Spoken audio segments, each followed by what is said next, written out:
السلام علیکم دوستو، وے ٹو دا ٹروتھ پر خوش آمدید۔ آج کی ویڈیو میں ہم جانیں گے کہ ڈپریشن سے کیا مراد ہے اور ڈپریشن کے دوران ہمیں کیا اقدامات اٹھانے چاہئیں۔ اس سے پہلے اگر آپ ہمارے چینل پر نئے ہیں تو ابھی چینل کو سبسکرائب کریں، بیل آئیکن پر کلک کریں اور ویڈیو کو لاسٹ تک دیکھیں۔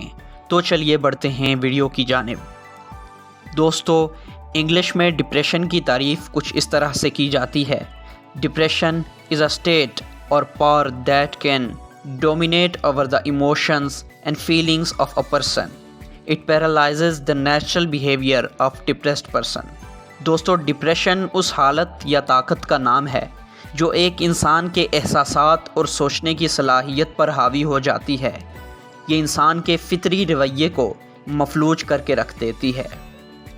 مختصراً یہ کہ ڈپریشن انسان کے feels and emotions, situation handling power اور تھاٹس پر منفی اثرات مرتب کرتی ہے۔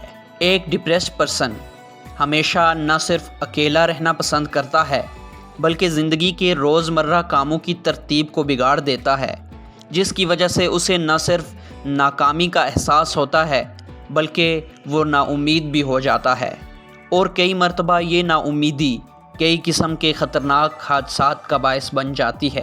یہی وجہ ہے کہ دین اسلام سمیت کئی دوسرے مذاہب اور معاشروں میں بھی نا امیدی کو گناہ اور حرام تصور کیا جاتا ہے۔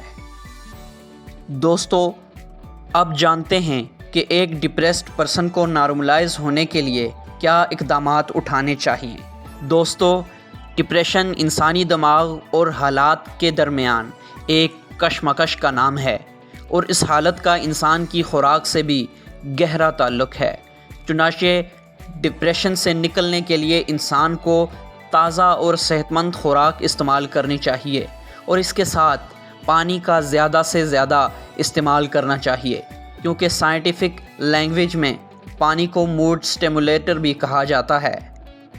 ڈپریسڈ پرسن کو وہ کام کرنے چاہیے جو وہ فطری طور پر پسند کرتا ہو، یعنی اسے اپنے دماغ کو ان کاموں کے لیے قائل کرنا چاہیے جو کام اسے نارمل کنڈیشن میں پسند ہوتے ہیں۔ اس کے ساتھ اپنے سلیپنگ آرڈر کے سائیکل کو بحال کرنا چاہیے، یعنی کہ ہر وقت بستر پر لیٹے رہنے کے بجائے صرف اس وقت سویا جائے جب تھکن اور نیند کا احساس ہو۔ اس کے علاوہ خود کو کسی کھیل، سوشل ایکٹیویٹی یا بک ریڈنگ میں مشغول کر لیا جائے۔ دوستو، ان کاموں کے ذریعے ایک ڈپریسڈ پرسن بہت آسانی سے نارملائز ہو سکتا ہے اور زندگی کی ریس کو جاری رکھ سکتا ہے۔ یہ تھی آج کی ویڈیو۔ اس ویڈیو کو زیادہ سے زیادہ شیئر کیجیے اور کمنٹ سیکشن میں اپنی رائے کا اظہار ضرور کیجیے۔ اگلی ویڈیو تک کے لیے اللہ نگہبان۔